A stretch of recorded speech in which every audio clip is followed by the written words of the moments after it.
Ayan guys, tapos na po tayo mag-install po ng ating shower. Ayan, yung kulang na lang yung ating switch, doon yung ating power ng ating kuryente, yung saksakan ba sa tawag ng Bisaya. Ayan, subukan natin kung maawa siya.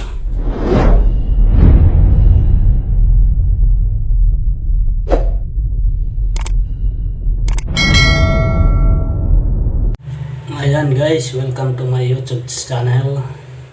Ayan, magandang tanghali po sa atin lahat dyan mga lods. Ayan, bali mag-install po tayo ng shower at saka yung kanyang heater dito sa loob ng CR. Ayan, long time no see mga lods. Ayan, medyo matagal-tagalan po tayo mag-upload po ng ating content po. Ayan, mag-install po tayo mag-install po tayo ng shower. Ito po yung ating paggagamitin. Ayan po mga loads yung ating install. Ayan, sa loob. Ito lang, yan kita. Ayan, yung ating shower na install. Saka yung ayun yung ating heater. Yan yung ating paggagamitin. Ayan, bali dito yan ang ating install. Diyan natin ilalagay mga loads. Ayan.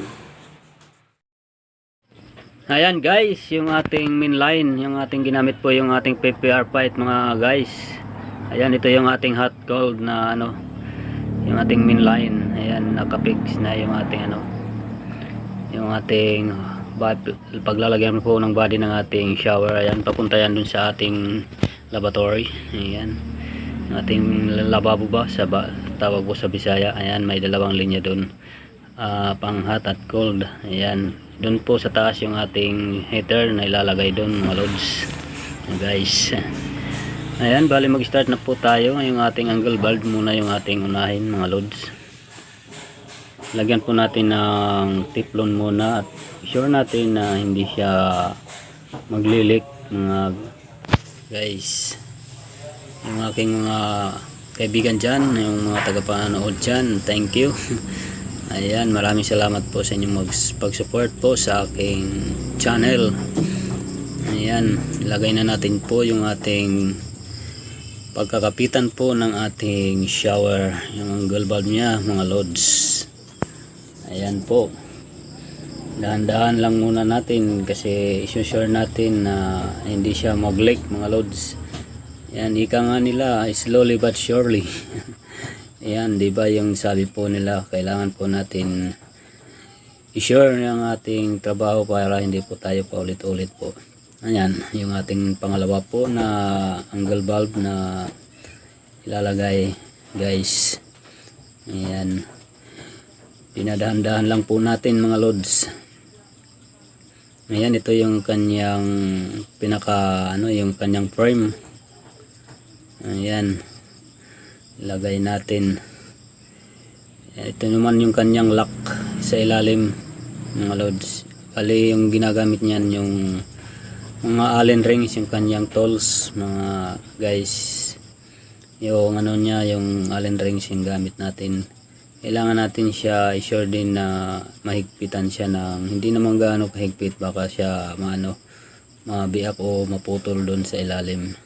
Ayan, mahirapan tayo doon. Pakikiramdaman po natin yung ating paghigpit po, yung paghigpit pa natin. Ayan, yan na po yung ating allen rings po mga guys, yung ginagamit po natin, yung allen rings na panhigpit dyan. Ayan, i-sure lang po natin na mararamdaman naman natin yan mga guys kung gaano na siya kahigpit. Huwag naman yung yung masyadong higpit na kasi baka siya maputol, hindi na natin niya may babalik. Ayan, thank you sa inyong nanonood at nagsusupport po sa aking channel, sa aking YouTube channel dyan. Ayan guys, pasensya na po kayo guys na medyo natagalan po ako magawa po ng content kasi hindi po tayo palagi po nakakahanap ng ating work na i-content po dito. Ayan, salamat sa Ayan, ano natin, ano natin yung ating body, yung paglalagyan po natin ng tox, yung ating body para tumibay siya mga guys. Ayan. Tapos na po natin siya ibarina. Ayan yung ating tox, ilagay na po natin. Yung paglalagyan po natin ng ating ano, yung ating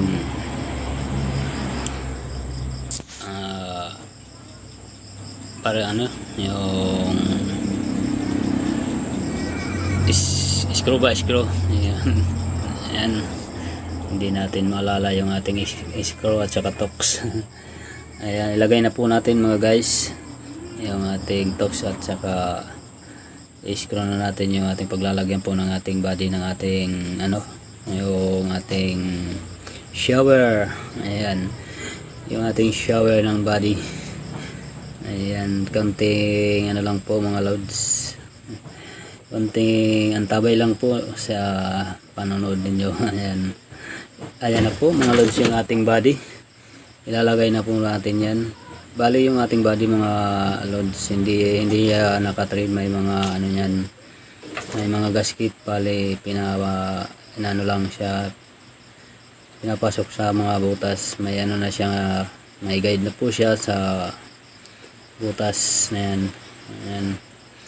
Bali yung panghigpit din doon sa taas mga loads, yung ano natin, yung allen rings din yung gamit natin dyan mga ano natin, yung gagamitin natin yung allen rings din. Ayan. Ayan, pag natapos natin yan mga guys, na yung ating namang ano, yung susunod natin yung ating heater, yung ating i-install. Ayan, pag natapos na natin po ito yung ating body ng ating shower. Bali sa nasa taas yung ating ano, yung ating lock ng ating body. Ayan, allen rings yung gamit natin, yung ating body allen rings. Ayan, ayan, umulan na naman yung ating panahon kasi amihan na po mga guys, amihan na po dito sa aming probinsya. At ano na ng ano, palay. Taniman na, kaya medyo maulan na tayo dito mga. Ayan na po yung ating ano, ilagay na natin. Ayan, start na po tayo ng ating heater na ilalagay doon sa taas. Ayan, bubutasan natin yung ating wall ng ating tiles. Ayan, babarin natin yung paglalagyan po ng ating tox para mailagay po yung ating heater. Ano mga pala mga guys, yung ating ano, yung tinandaan po natin yung ating paglalagyan ng ating tox. Bale, linagyan ko yan ng tape kasi yung ating tiles kulay itim, hindi makikita yung ating pagtanda dyan, kaya linagyan po natin ng tape bago natin butasan para natin ma-sure natin ating mga butas na magtutugma siya pag ilinagay natin, hindi siya mag ano, kailangan natin yung ating pattern. Ayan, ayan, ito na po yung ating tox mga guys. Ayan, salamat sa inyong pagantabay. Konting ano na lang po, malapit na itong matapos. At masusubukan natin to kung mayroon na siyang water at saka kung gaano siya kalakas yung ating shower, at kung gaano kalakas yung ating pressure ng ating ginawa pong ano, ginawang shower, at kung maganda siya. Ayan, ito na po yung ating ano, yung ating heater mga guys. Ano na natin. Ayan guys, lalagay na natin yung ating heater. Ayan, yung ilalagay na natin yung ating ano, yung tornilyo natin para siya ano, kumapit siya ng maayos, at higpitan natin ng katamtaman lang higpit mga guys. Ayan. Ayan, kanting ikot lang po tayo dyan. Ayan, apat yung ano niya, yung kanyang ano, screw dyan na ilinalagay po para siya kumapit siya ng maayos. Ayan. Ayan po mga guys. Ayan, antabayanan na lang po kung hanggang matapos yung ating pag-install nito, at masubukan po natin yung ating ginawa kung okay siya sa atin paningin. Ayan, titingnan natin yan kung malakas yung kanyang pressure at kung maganda siya gamitin.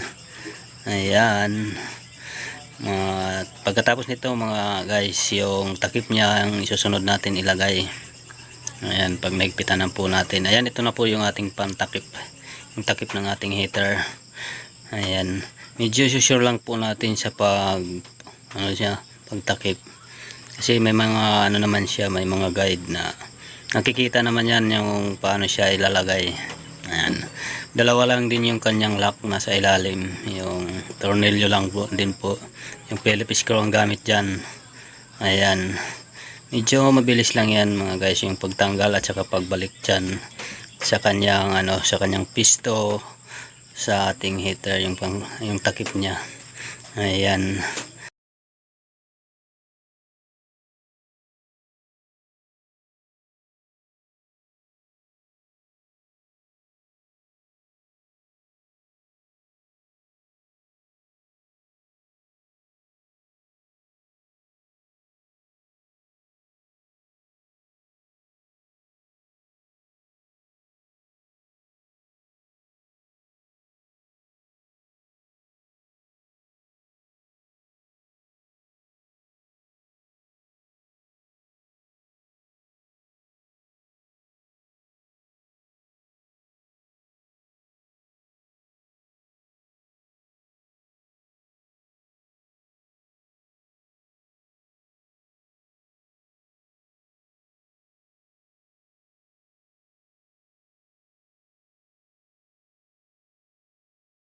Ayan guys, tapos na po tayo mag-install po ng ating shower.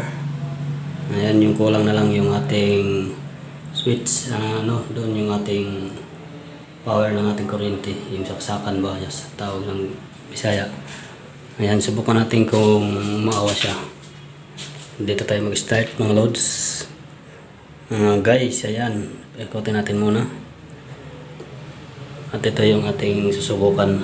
Ito yung ating plate. Ayan, maawas na siya mga loads. Tapos dito, pagpalakas, ayan, iniikot lang yan dito. Tapos pindot na natin. Tapos ito guys, yung susubukan natin yung isa. Ito yun. Ayan, hindi siya malakas, no? Ayan. Ikutin lang natin dito yan mga loads. Ayan, malakas na siya. Tapos guys, para lahat ito ikutin natin to. Ayan, ikutin natin, tapos ulit tayo dito.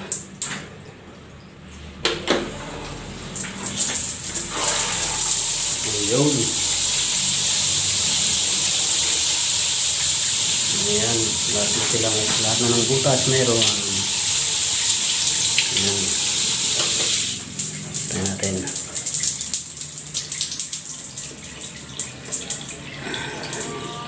Ayan. Ang kulang na lang yung ating yung ating CR dito. Saka ito yung ating lababo. Yung ating isusunod na install. Ayan yung ating CR dyan.